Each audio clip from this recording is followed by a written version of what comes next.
You cautiously approach the campsite, observing the wreckage.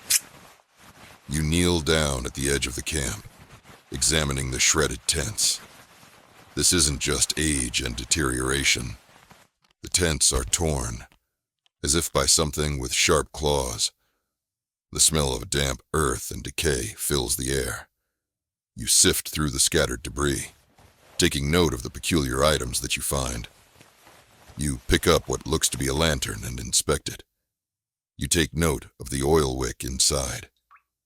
That's so old, you think to yourself. It makes sense if you were really trying to rough it, but you expected to find something more modern like a flashlight. How long has this campsite been here? You resume your investigation, almost forgetting that you are in a creepy forest at night when you hear them. The footsteps are back. They are different this time, more hurried, more purposeful.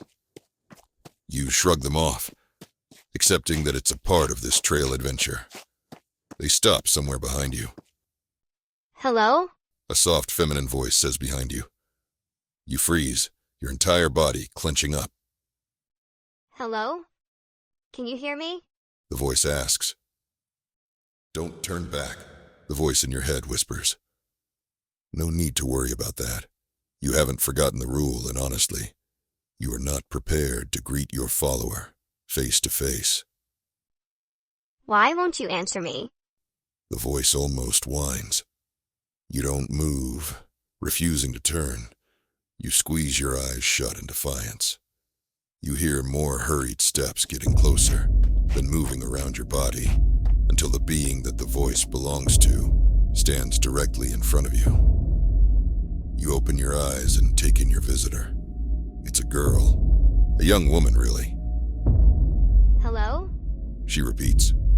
You stand taking in her petite build.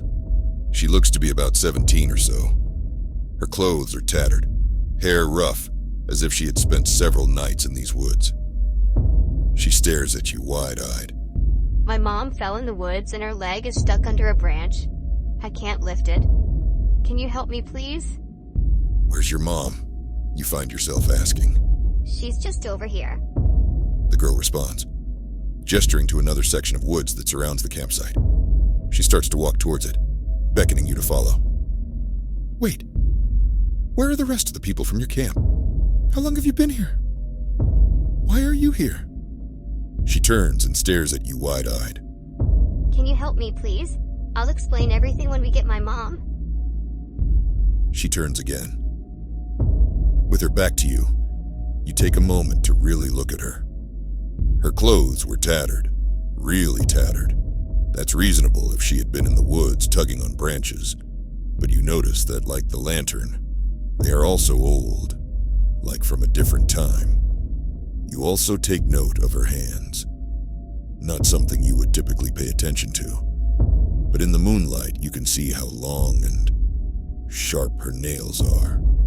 Too sharp. She stops and turns when she notices that you aren't following. What are you doing? Can you help us, please? She asks, with tears welling in her eyes. You take a moment to contemplate the situation. On one hand, it's clear that there had been a group camping that left them behind. The girl and her mother may know the way out, and can probably get all three of you out of these woods. If you're really honest, being alone in this forest is starting to take its toll, and you would prefer not to be alone anymore, even if it means you are lost together. You also don't know how you can possibly deny her help. She's obviously scared and worried about her mom. On the other hand, the oddity of the girl and her refusal to answer your questions concern you. What if it's a trick? Do you A, follow and help the girl, or do you B, continue on your path? Choose.